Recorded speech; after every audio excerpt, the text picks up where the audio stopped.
Hello student, I am Sunita Jha. हम कर रहे हैं क्लास 6 मैथ का चैप्टर 2 लाइन एंड एंगल और ये हमारे वीडियो का पार्ट 8 है।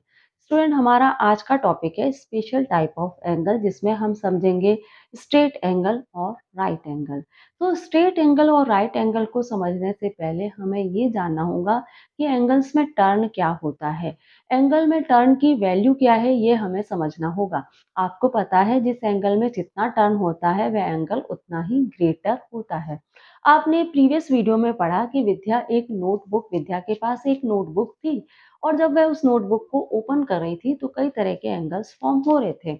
आपने देखा कि जब विद्या ने उस नोटबुक को कुछ इस तरह से ओपन किया, जब विद्या ने नोटबुक को कुछ इस तरह से ओपन किया तो इस तरह का एंगल फॉर्म हुआ एक। और जब उसने नोटबुक को कुछ ऐसे ओपन किया तो एक एंगल और बना।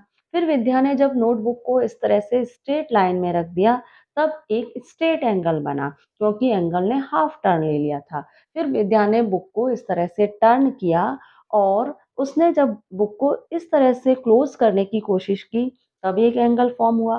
फिर उसने बुक को थोड़ा और क्लोज करने की कोशिश करी, तब भी एक एंगल बना। और जब उसने दोनों कवर को बंद कर दिया, बुक को इस तरह से बंद करा, तो दोनों ही कवर ओवरलैप हो गए। उस कंडीशन में भी एक एंगल बना और एंगल ने फुल टर्न ले लिया। तो इसको हम हाफ टर्न, फुल टर्न क्या है, इसे हम अभी और अच्छे से क्लियर कर लेते हैं। अब आप देखिए कि आप पिक्चर में देखिए कि विद्या किस तरह से बुक को ओपन और क्लोज कर रही है। अब आप देखिए कि फर्स्ट केस में जब विद्या ने बुक को ओपन किया तो बुक ने सिर्फ इतना सा टर्न लिया, तो सिर्फ इतना सा टर्न लिया एंगल और इतना सा एंगल बना। तो टर्न आया इतना सा। जब फर्स्ट केस में उसने बुक को ओपन किया तो सिर्फ इतना सा टर्न आया।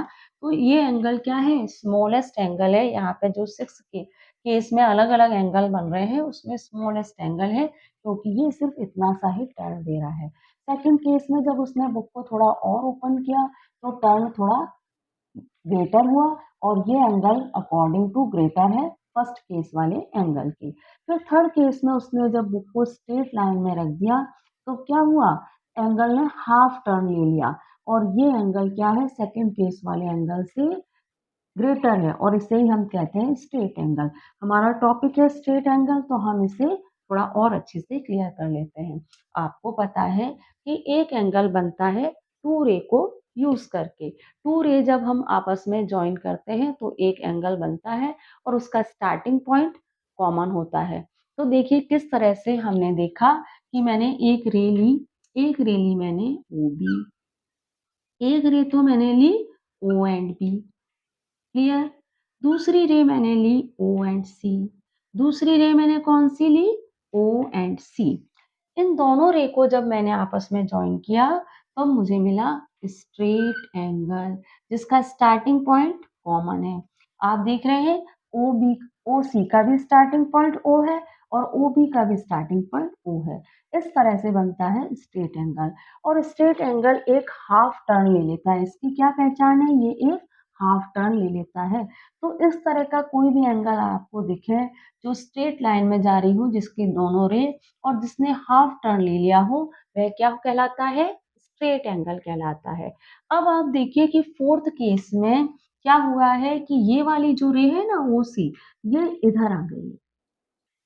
ओ बी रे तो अपनी इनिशियल पोजीशन पे है, अपनी स्टार्टिंग पोजीशन पे है। ओ बी रे तो अपनी इनिशियल पोजीशन पे है, अपनी स्टार्टिंग पोजीशन पे है। लेकिन ये जो ओ सी रे है ये टर्न इधर आ चुकी है अब।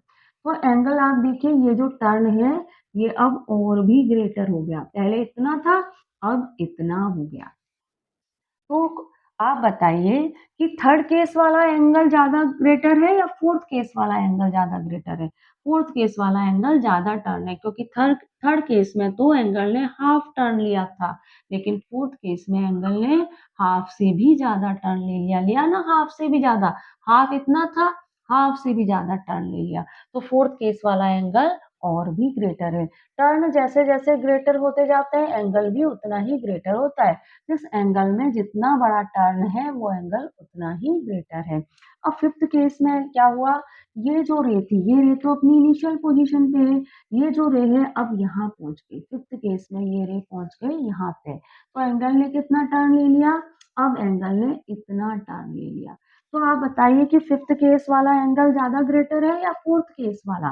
तो भाई फिफ्थ केस वाला एंगल ज्यादा ग्रेटर है, क्योंकि एंगल ने अब की बार इतना टर्न ले लिया है, इतना। दिखने में फिफ्थ केस वाला एंगल स्मॉल लग रहा है अकॉर्डिंग टू फोर्थ केस के, क्योंकि आप देखें कि फोर्थ केस वाले केस में जो रेज हैं वो वाइडली स्प्रेड हो रही हैं, जबकि फिफ्थ केस में जो रेज हैं वो वाइडली स्प्रेड नहीं हो रही हैं। लेकिन हम रे वाइडली स्प्रेड हो रही है कि नहीं हो रही है इससे आइडिया नहीं लगाते, ये टर्न कितना है इससे आइडिया लगाते हैं कि कौन सा एंगल स्मॉल है और कौन सा लार्ज है। अब आप देखिए कि सिक्स केस में क्या हुआ, ये जो रे थी, ये रे आ गई अब ओबी रे के ऊपर, ये रे ओबी रे के ऊपर आ गई कुछ इस तरह से। ये ओबी रे थी, आप देखिए यहाँ पे मैंने क्लियरली बनाया है, ये ओबी रे थी और दूसरी रे जो है वो ओबी रे के ऊपर ही ओवरलैप हो गई। जैसे कि विद्या ने जब बुक क्लोज की थी तो दोनों ही कवर ओवरलैप हो गए थे, वैसे ही यहाँ पे भी जब दो रे ओवरलैप हो जाए एक दूसरे के ऊपर तब होता है फुल टर्न। अब दोनों ही कवर ओवरलैप हो गए तो ये हो जाएगा फुल टर्न।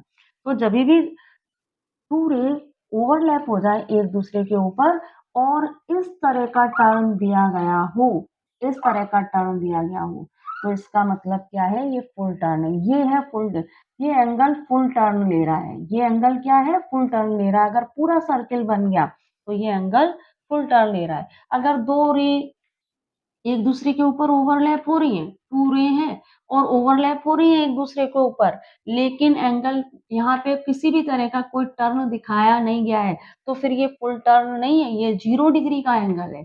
ये क्या है, 0 डिग्री का एंगल है। लेकिन अगर इस पे इस तरह से टर्न दिखा दिया गया, इसका मतलब क्या है, ये फुल टर्न है और फुल टर्न में इक्वल 360 डिग्री का एंगल। क्योंकि आपको पता है एक सर्किल जो होता है वो कितने डिग्री का होता है, 360 डिग्री का होता है। और ये एक पूरा सर्किल ही तो बन रहा है, ये पूरा सर्किल बन रहा है, इसका मतलब क्या है, ये 360 डिग्री का एंगल है। क्लियर हुआ आपको? तो फुल टर्न इक्वल एक पूरा सर्किल और जो होता है 360 डिग्री का।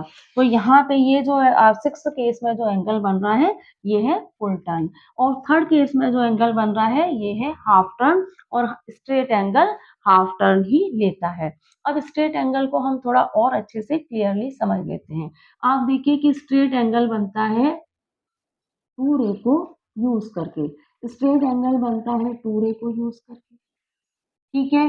एक रे तो है ओ बी, एक रे है ओ बी और एक रे है ओ ओ ए, ठीक है। इन दो रे को यूज करके हमने स्ट्रेट एंगल बनाया और इसने लिया हाफ टर्न, इसने क्या लिया, हाफ टर्न। अब आपको पता है कि फुल टर्न क्या है, ये फुल टर्न है, ये कितना है, 360 डिग्री का है। तो हाफ टर्न कितने डिग्री का होगा, 180 डिग्री का। इसका मतलब हाफ टर्न कितने, ये जो हाफ टर्न लिया है स्ट्रेट एंगल ने, ये 180 डिग्री का एंगल बन रहा है। क्लियर हुआ आपको? ये है स्ट्रेट एंगल, मैंने आपके लिए अलग से भी बना दिया है।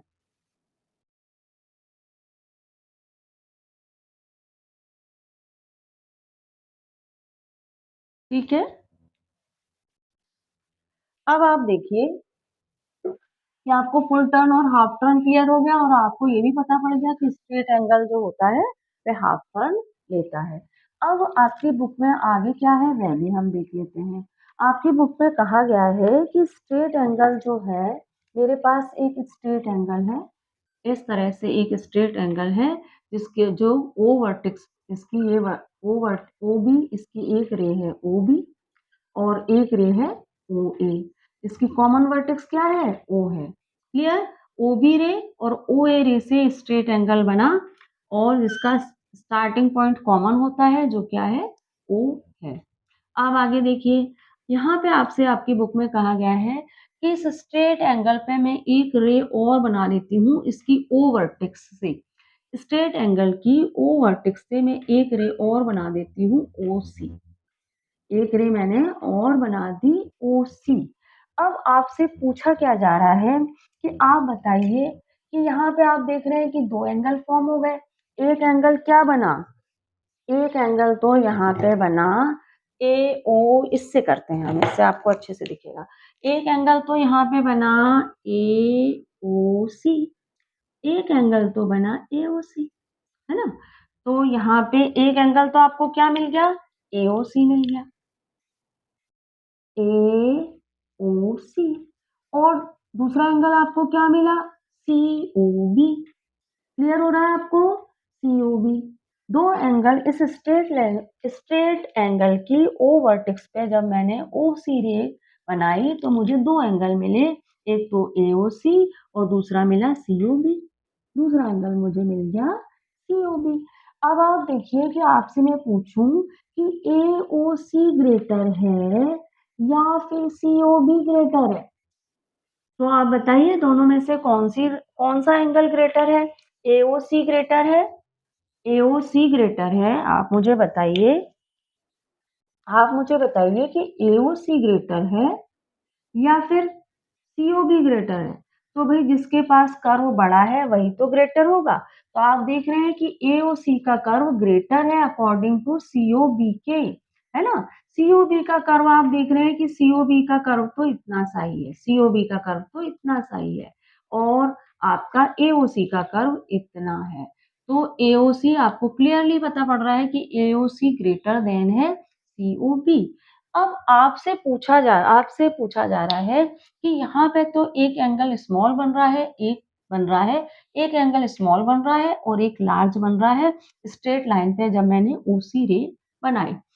अब अगर मैं चाह रही हूँ कि ये स्ट्रेट एंगल जो है इसके ऊपर मैं दो एंगल इस तरह के बनाऊं कि दोनों ही एंगल इक्वल हो। इस स्ट्रेट एंगल के ऊपर मैं OC रे खींच के दो ऐसे एंगल बनाऊं जो दोनों ही इक्वल हो। तो वह किस तरह से फॉर्म हो सकते हैं, वह मैं आपको नेक्स्ट स्लाइड में बताती हूँ। स्ट्रेट एंगल के ऊपर आपको कुछ इस तरह से O वर्टेक्स के ऊपर लाइन ड्रॉ करनी है कि स्ट्रेट एंगल दो इक्वल एंगल में कन्वर्ट हो जाए।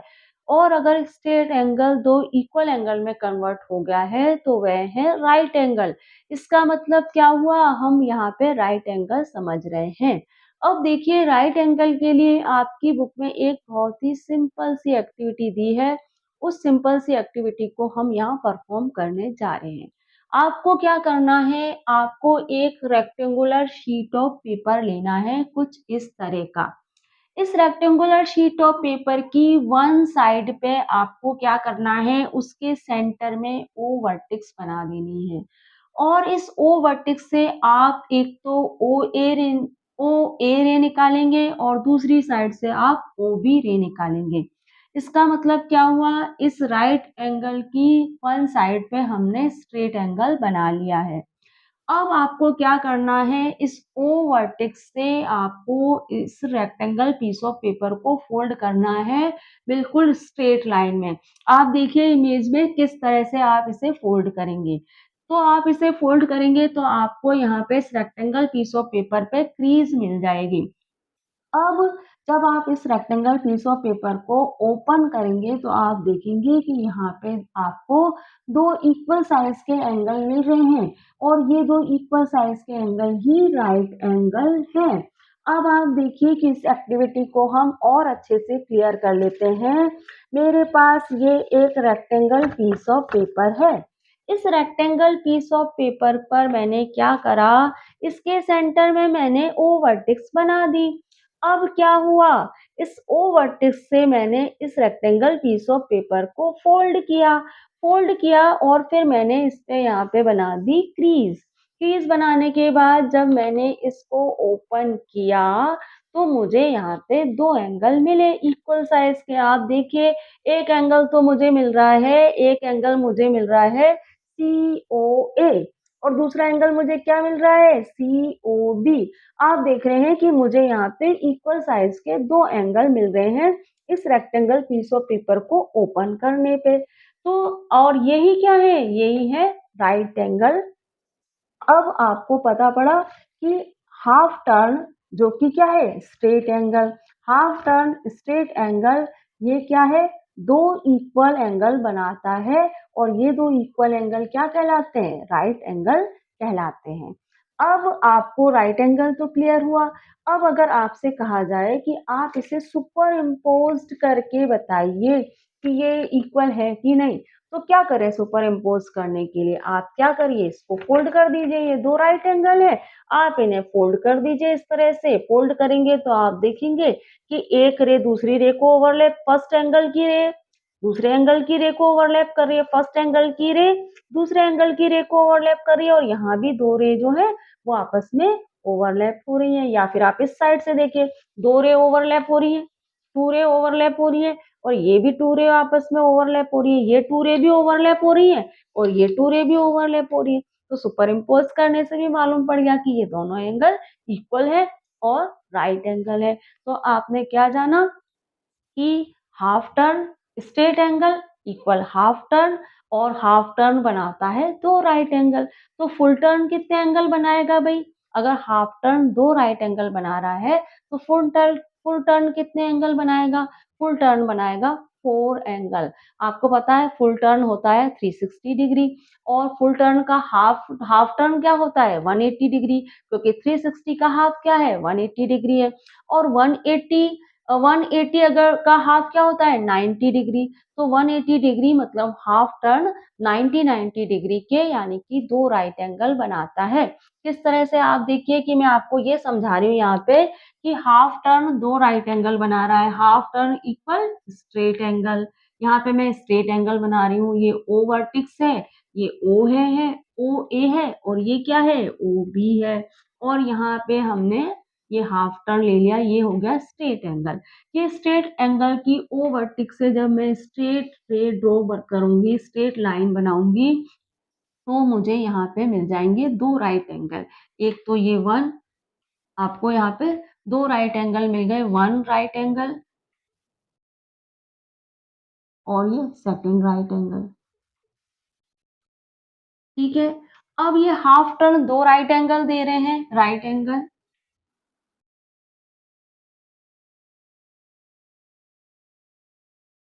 अगर ये हाफ टर्न दो राइट एंगल दे रहा है तो फुल टर्न कितने राइट एंगल देगा भाई? फुल टर्न आपको फोर राइट एंगल दे देगा ना।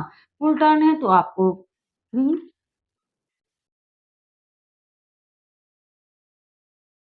और फोर।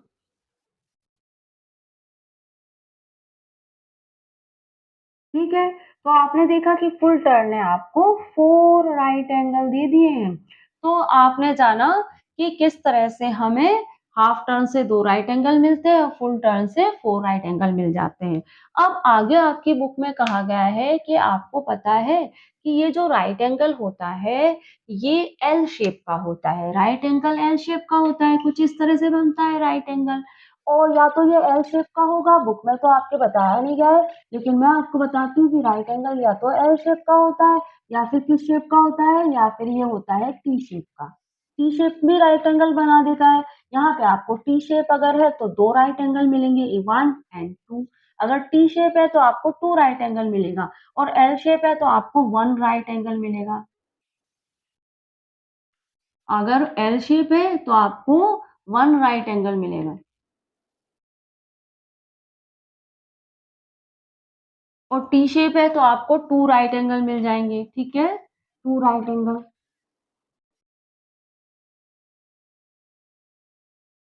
टी शेप है तो आपको one and two right angle मिल जाएंगे। ये एल और टी शेप किसको रिजेंबल करते हैं? ये एल और टी शेप एक परपेंडिकुलर को भी रिजेंबल करते हैं। ये किसको रिजेंबल करते हैं? परपेंडिकुलर को। एक परपेंडिकुलर को भी रिजेंबल करता है। ये टी शेप जो है ना, ये टी शेप एक परपेंडिकुलर को भी रिजेंबल करता है, ये एल शेप भी एक परपेंडिकुलर को रिजेंबल करता है।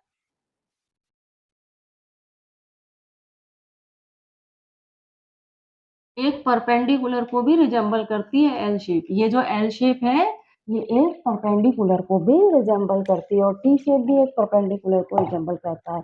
इससे आपने क्या जाना? इससे हमने ये जाना कि भाई जो राइट एंगल ट्रायंगल है, राइट एंगल जो है जो कि टू रे को यूज करके बनता है, तो टू रे को इस तरह से यूज करके बनाया जाता है। राइट एंगल जो कि टू रे को इस तरह से ड्रॉ करके बनाया जाता है ये राइट एंगल एक परपेंडिकुलर को भी रिजेंबल करता है।